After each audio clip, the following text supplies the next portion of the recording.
Then we go into brushless motors, which are becoming super, super popular, right? Now, AC motors, of course, are brushless. So that's why AC motors are popular.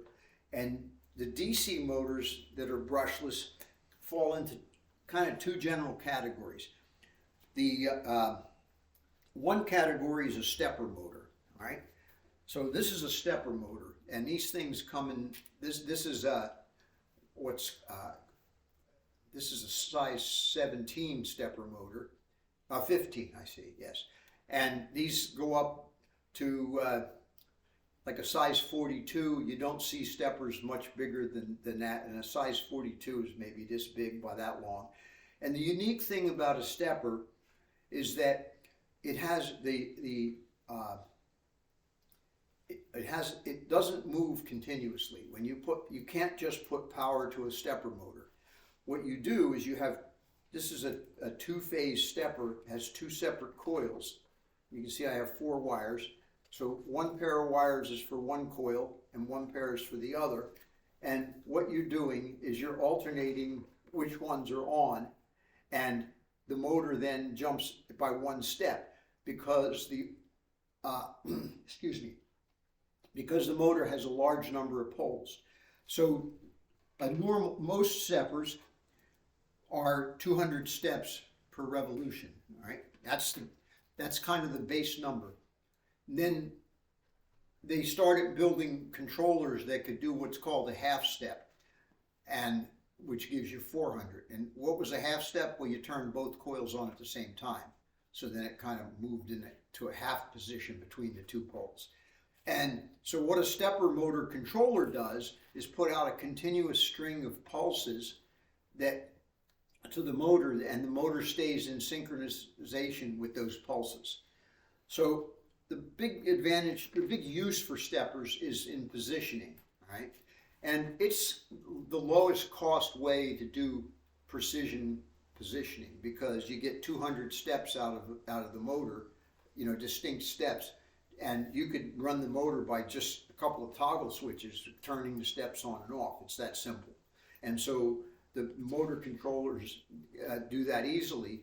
And now they have what's called micro-stepping, where they turn this pole on at, say, 80% and this one at 20%, and the position is someplace in between the two poles. And the advantage of micro-stepping is that one of the downsides to a stepper, if you run it full step, is that the motor moves and comes to a complete stop. Moves and comes to a complete stop. So they tend to be very, very noisy because of this. And the actual speed of the motor is little jags like this. All right? It's not real steady.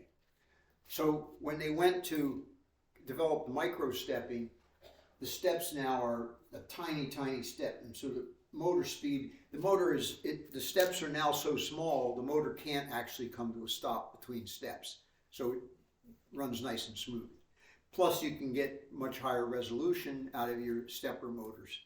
Okay, so one of the downsides to a stepper motor also, they're not hugely power efficient. And the reason is they are a constant power motor. When you are standing still holding a load, you are still consuming the exact same amount of power as you're consuming when you're moving.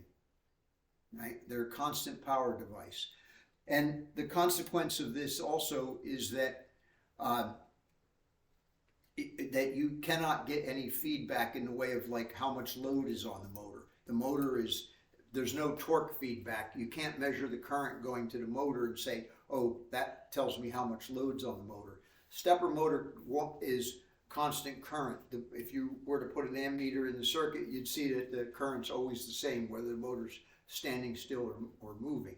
So consequently, if you need to know how much load is on the motor, you're going to have to use something else. And that something else is usually a very expensive device because measuring torque of a moving part requires a lot of complication.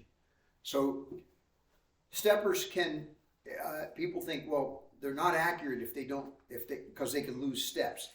Well, they can lose steps, and when a stepper motor loses steps, you pretty much know it because it makes a rattling noise that sounds really bad, okay? And so you say, oh, it's, and it stalls. The motor comes to a stop and it sits there, because what happens is when it's overloaded, it sits there going like this between two coils, right? And it no longer turns. It just bounces back and forth.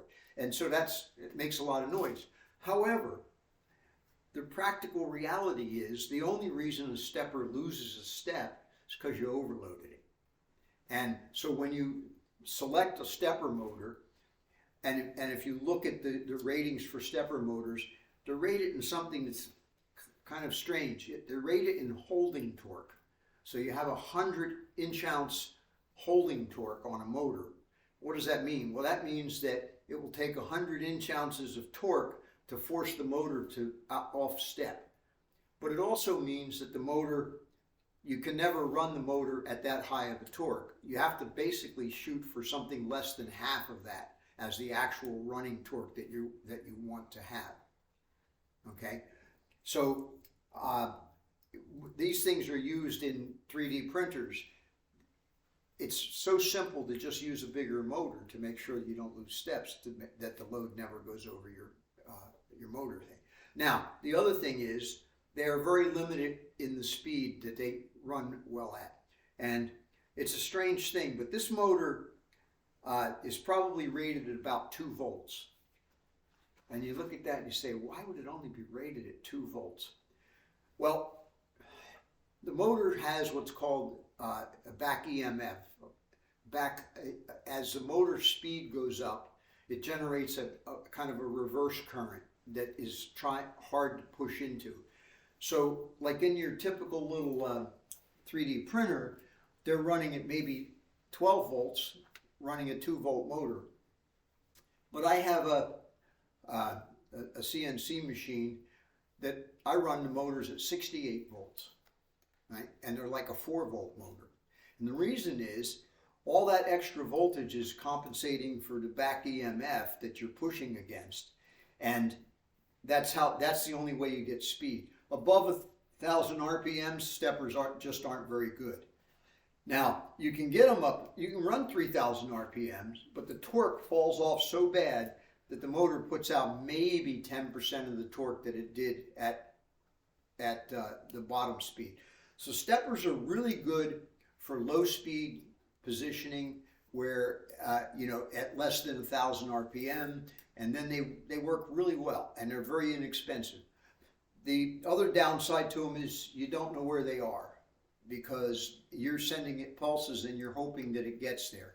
As I said, it's real uncommon to lose steps if the motor's properly sized. That's the biggie. When in doubt, use a bigger motor. And the funny part is people compare them to servos and they say, oh, servos are such more powerful and this, that, and the other. Yeah, but they compare a servo motor that with its controller is $500 to a stepper motor that's $100. And the reality is that if you went with a $500 stepper, you wouldn't have any problem as well as the servo did. It'd be kind of, and that's the problem, is people keep comparing the stepper to the servo for different reasons. So we do have a servo here.